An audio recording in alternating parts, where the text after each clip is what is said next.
प्रिय विद्यार्थियों, पिछले लेक्चर में हम लोगों ने देखा था कि जीएसटी एक्ट के तहत किस तरह से व्यापारियों का रजिस्ट्रेशन होता है, किन लोगों को रजिस्ट्रेशन कराना अनिवार्य है, कौन से लोग एग्जम्प्ट हैं। और आज हम लोग चर्चा करने जा रहे हैं कि जो जीएसटी में टैक्स आप चार्ज करेंगे उनकी रेट्स क्या हैं, गुड्स एंड सर्विस का वर्गीकरण, classification of goods and services क्या है, किस तरह से उनको वर्गों में बांटा गया है।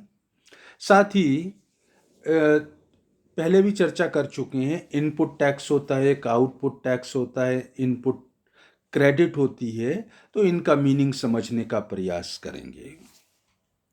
तो देखिएगा, rates of tax GST act के तहत जो टैक्स रेट्स हैं वो प्रोग्रेसिव टैक्स रेट्स हैं।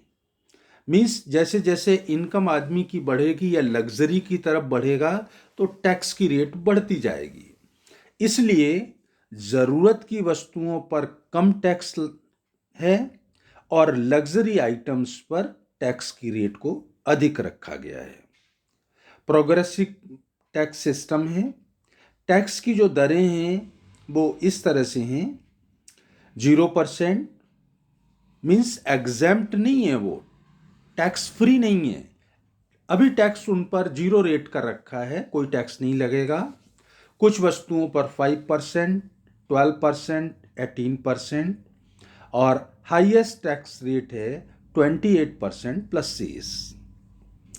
जैसा कि मैं पहले बता चुका हूं कि राज्यों को जो नुकसान होता है जीएसटी एक्ट को लाने की वजह से उनके रेवेन्यू में, उसकी भरपाई करने के लिए जीएसटी सेस लगाया जाता है। क्षतिपूर्ति जो राज्यों को पैसा देना है केंद्र सरकार को, तो सेस के माध्यम से वो पैसा कलेक्ट होता है और राज्यों को जो उनके रेवेन्यू का लॉस हुआ है जीएसटी इंट्रोड्यूस करने के कारण, उस पैसे से उनकी भरपाई की जाती है। सामान्यतः जो इसेंशियल आवश्यक वस्तुएं हैं, बेसिक चीज़ें हैं, उन पर तो 5% और 12% की टैक्स रेट रखी गई है। लग्जरी आइटम्स जो हैं, विलासिता की वस्तुएं हैं, उन पर 28% टैक्स प्लस सेस चार्ज किया जाता है। तो जब भी आप, चूंकि जीएसटी में 1300 तो गुड्स और ऑलमोस्ट 600 सर्विसेज को शामिल किया गया है, तो किस पर कितना टैक्स है इसको याद करने की ज़रूरत नहीं है। जब भी आप क्वेश्चन करेंगे तो आपको ऑलरेडी क्वेश्चन में गिवन होगा कि इस आइटम पर जीएसटी एक्ट के तहत कितना टैक्स चार्ज किया जाना है। ये तो एक जनरल अंडरस्टैंडिंग डेवलप करने के लिए मैं आपको बता रहा हूँ कि जीएसटी एक्ट के तहत ये दरें होती हैं, 0%, 5, 12, 18 और 28%। इसेंशियल गुड्स पे 5%, जो बेसिक नेसेसिटीज़ हैं उन पर, और सर्विसेज पर 12% ऑलमोस्ट लगता है, और लग्जरी आइटम्स पे 28%। कुछ चीज़ों पर स्पेशल टैक्स रेट है, जैसे रफ प्रेसियस स्टोन्स, जो रफ कीमती पत्थर हैं या सेमी प्रेसियस स्टोन्स हैं जिनकी फिनिशिंग नहीं की गई है, स्टोन्स की ही बिक्री हो रही है, जो रफ हैं, तो उन पर जो जीएसटी एक्ट के तहत रियायती दर पे टैक्स चार्ज होता है 0.25%, और गोल्ड पर 3% जीएसटी चार्ज होता है। राज्य के भीतर आपूर्ति पर जीएसटी की अधिकतम दर 40% तक हो सकती है। जीएसटी एक्ट में इस तरह का प्रोविज़न है। और इंटर स्टेट सप्लाई, आप जानते हैं कि 3 तरह का एक्ट के तहत टैक्स लगता है। जो भी टैक्स लगेगा उसमें सीजीएसटी केंद्र सरकार का हिस्सा होगा, बराबर ही राज्य सरकार का एसजीएसटी होता है। और इंटर स्टेट जब सप्लाई होती है, एक राज्य से दूसरे राज्य में माल बेचा जाता है, तब आईजीएसटी लगता है, इंटीग्रेटेड जीएसटी। तो इंटर स्टेट सप्लाई पर EIGST की भी अधिकतम रेट 40% हो सकती है। इस तरह का प्रोविजन एक्ट में किया गया है। राज्य सरकारों ने जीएसटी काउंसिल से SGST में ±2% मीन्स जो टैक्स की रेट है, सपोज 18% है तो 9% तो CGST है केंद्र का और 9% ही राज्य का है SGST। तो राज्य सरकारों ने जीएसटी काउंसिल से SGST में अपने राज्य के भीतर जो टैक्स लगेगा उस राज्य का, उसमें ±2% का विकल्प प्राप्त कर लिया है। मतलब वो 9% की जगह 7 भी कर सकते हैं और 9 की जगह 11 भी कर सकते हैं। अदरवाइज जो टैक्स रेट है वो 50-50% होती है। 18% है तो 9% केंद्र का टैक्स होगा CGST और 9% ही राज्य का टैक्स होता है SGST। तो इस तरह से जीएसटी एक्ट के तहत इन दरों से टैक्स चार्ज किया जाता है। लेकिन आपको सिर्फ मोटे तौर पे एक आइडिया होना चाहिए।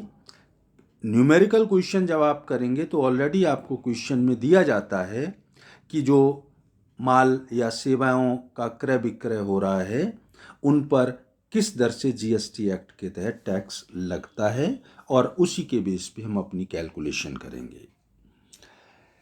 गुड्स एंड सर्विसेज का जो क्लासिफिकेशन है, तो माल का जो वर्गीकरण है, पहले बात कर रहे हैं। वस्तुओं को वही कोड दिए गए हैं, हर वस्तु को एक कोड डेजिग्नेट कर दिया गया है, असाइन कर दिया गया है, जो इंटरनेशनल लेवल पर स्वीकृत है।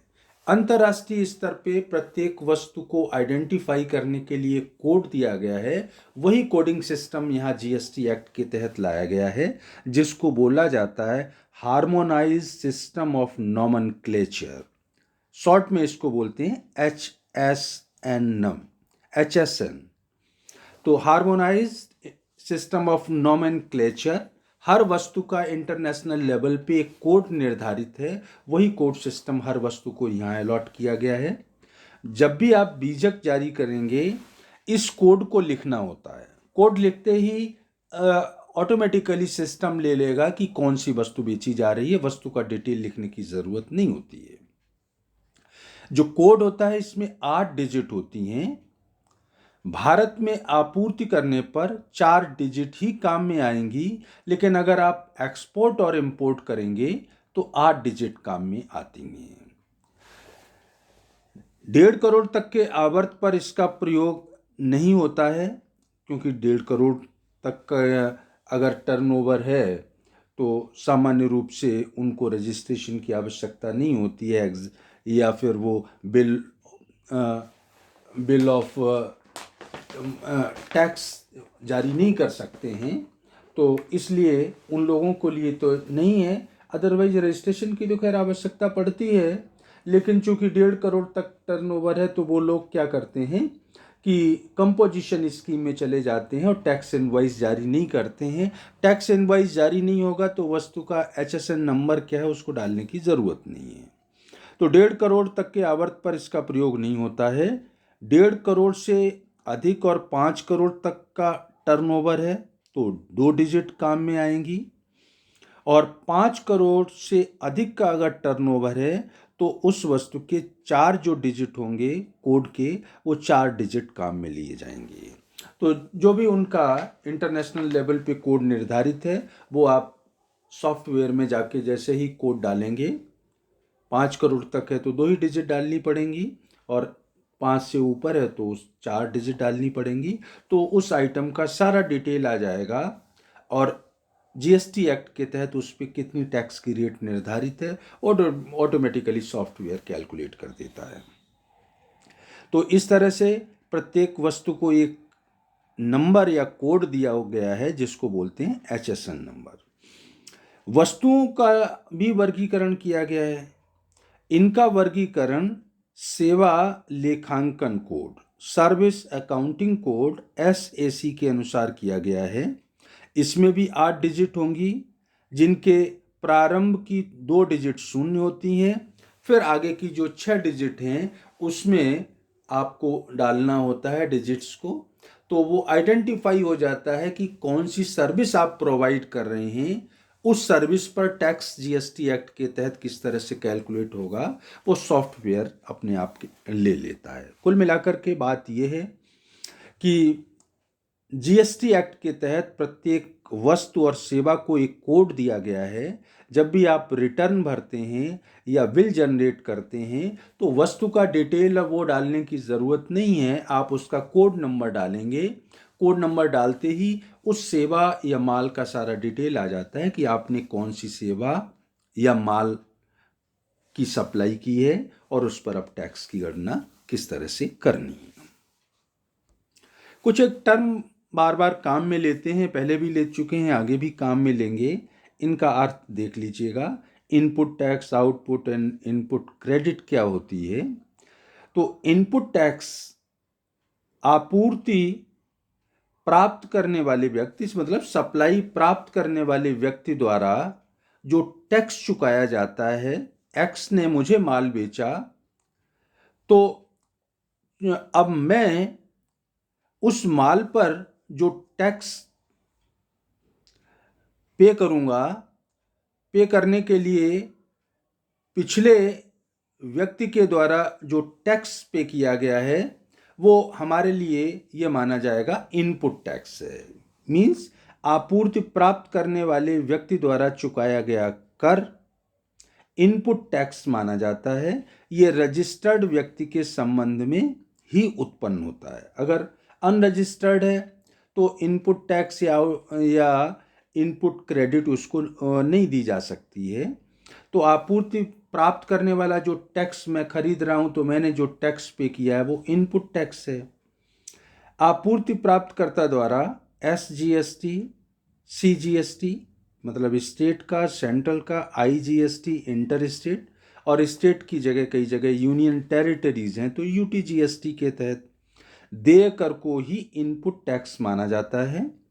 भारत में आयातित माल पर देय IGST, इंपोर्ट जब आप करेंगे माल को तो उस इंपोर्टेड गुड्स पर आपको टैक्स पे करना होगा, वो भी इनपुट टैक्स माना जाता है। कहने का मतलब माल के प्राप्तकर्ता द्वारा माल की प्राप्ति के दौरान जो टैक्स पे किया जाता है वो कहलाता है इनपुट टैक्स।